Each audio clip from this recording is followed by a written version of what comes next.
Hello everyone, welcome to my YouTube channel. I am Vishal Bhingradiya, SEBI registered research analyst. आज अपन बात करेंगे रिसेंटली जो जीडीपी डेटा आया हुआ है, इसका इंपैक्ट आने वाले दिन में मार्केट में क्या पड़ सकता है, प्लस जो लास्ट एक साल से मार्केट में ऐसा कोई अपने नया लाइफ टाइम हाई नहीं बनाया, इसके लिए क्या रीजन था, कौन कौन से ग्लोबल फैक्टर्स थे, प्लस आने वाले एक दो साल में मार्केट क्या रह सकता है, इसकी हम डिटेल्स में डिस्कशंस करेंगे। ये पूरा वीडियो ध्यान में देखिएगा।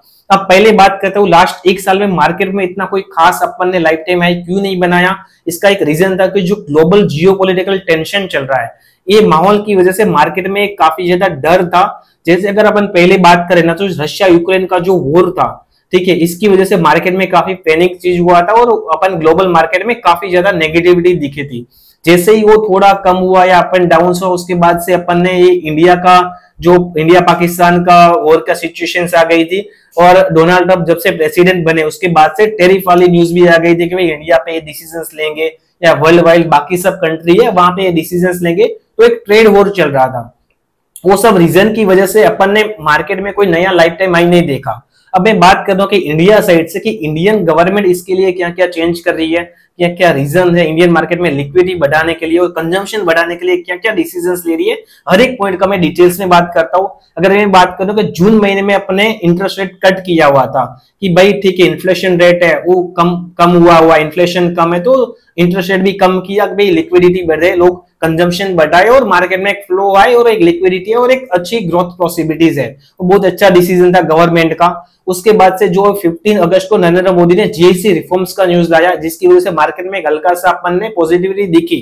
तो मैं इंडियन साइड से बात करूं ना, तो इंडियन गवर्नमेंट डेफिनेटली ट्राई करे कि इंडिया में कंजम्पशन बढ़े और इकोनॉमी भी अपन की काफी ज्यादा है, अभी फोर्थ लार्जेस्ट इकोनॉमी चल रही है। तो इंडिया साइड से कोई ऐसी टेंशन नहीं है या कोई प्रॉब्लम नहीं चल रही है कि भाई इंडिया में ज्यादा नेगेटिविटीज हो या प्रॉब्लम हो, क्योंकि जो डोमेस्टिकली इन्वेस्टर्स है वो काफी ज्यादा बाइंग भी कर रहे हैं। म्यूचुअल फंड में भी जो डेली हर मंथ में जो इन्वेस्टमेंट होता है वो काफी ज्यादा होता है।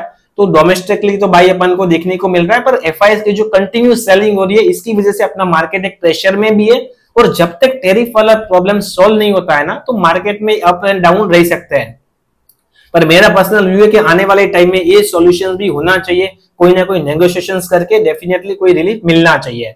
अब मैं बात करूं ना कि जो ये जीएसटी रिफॉर्म की वजह से कौन कौन से सेक्टर में अफेक्ट कर सकता है, फर्क पड़ सकता है। मैं बात करूं ऑटो सेक्टर, ठीक है, और डेली जो रूटीन आइटम्स अपन परचेज कर रहे हैं, ठीक है, उसमें भी एक जीएसटी कम हो सकती है। आने वाले टाइम में सिर्फ 5 और 18% का दो ही जीएसटी के स्लैब रह सकता है। 12% और 28% का जो स्लैब है वो बिल्कुल निकल सकते हैं, ऐसी बात चल रही है। तो इसकी वजह से एक बात चल रही है, ऑटो सेक्टर में जीएसटी कम होगा, जो कार है इसमें 28% लग रहा है तो वो 18% तक आ जाएगा। तो वो भी एक काफी ज्यादा लिक्विडिटी प्रोवाइड करेगी। और अभी फेस्टिवल सीजन भी आ रही है, दिवाली का टाइम है और नवरात्रि का टाइम है, तो वहां पे एक इंडियन मार्केट में ग्रोथ की पॉसिबिलिटीज रह सकती है। और जो जीडीपी का अभी डेटा आया है कि ठीक है, जो एक्सपेक्टेड से ज्यादा हुआ है, 6.5 एक्सपेक्टेड था, अपन ने एक क्वार्टर का 7.8 देखा, वो लास्ट 5 क्वार्टर में सबसे ज्यादा आई है। तो वो भी एक बहुत ज्यादा इंपैक्ट रह सकता है इंडियन मार्केट में पॉजिटिविटी दिखाने के लिए। प्लस मेन रीजन जो है ना वो टैरिफ है। जब तक टैरिफ नहीं संभलता है ना, तब तक शायद एक छोटा अप मूव भी अपन को मिल जाए, पर उसके बाद अपन को डाउन दिख सकता है, क्योंकि जो टैरिफ वाला न्यूज आया इसकी वजह से अभी तो मार्केट दबाव में है। पर अगर इसका सॉल्यूशन आने वाले 5-6 महीने में नहीं आता है, तो उसके बाद से जो कंपनी बाहर एक्सपोर्ट कर रही है उनका एक क्वार्टरली जो रिजल्ट आता है वो डाउन आता है। इसकी वजह से एक स्लो डाउन ग्रोथ रह सकता है। बट अगर अपन देखें ना, तो आने वाले टाइम में ये डेफिनेटली चेंज होना चाहिए। कोई ना कोई इंडियन जो गवर्नमेंट है वो चेंज करके या कोई भी डील करके इसको नेगोशिएशंस करके चेंज करने की पूरी कोशिश करेगी। वो रिलीफ मिल भी सकता है, क्योंकि क्या दोनों कंट्री में इससे प्रॉब्लम है, यूएस को भी प्रॉब्लम है और इंडिया को भी प्रॉब्लम है। अगर ये चेंज नहीं हुआ तो होगा क्या। भी अमेरिका का है, भाई ट्रम्प बोलता है कि भाई मैं मेरे जो भी चीज करना चाहता हूँ वो मेरे कंट्री में करना चाहता हूँ, इतना शॉर्ट पीरियड में पॉसिबल नहीं है। इसकी वजह से कहीं ना कहीं एक टाइम के बाद ट्रम्प को भी जरूर झुकना पड़ेगा और दोनों के बीच में जो रास्ता है वो निकालना पड़ेगा। तो जब ये सॉल्यूशन हो जाएगा ना, उसके बाद मुझे लग रहा है कि मार्केट एक नया हाई भी छू सकता है, क्योंकि अपन ग्रोइंग बात करेंगे, ग्रोइंग इकोनॉमी है और कंटिन्यू जीडीपी का नंबर सही आया हुआ है, प्लस जीएसटी रिफॉर्म्स की बात चल रही है और छोटे बिजनेस के लिए अपन देख रहे हैं। और मेक इन इंडिया कंसेप्ट की बात करें, जो prime minister Narendra Modi Japan में भी मेक इन इंडिया की बात कर रहे थे, तो हर पॉसिबिलिटीज की ट्राई कर रहे हैं कि अपन एक ग्रोथ स्टोरी पे जाए और आगे जाए।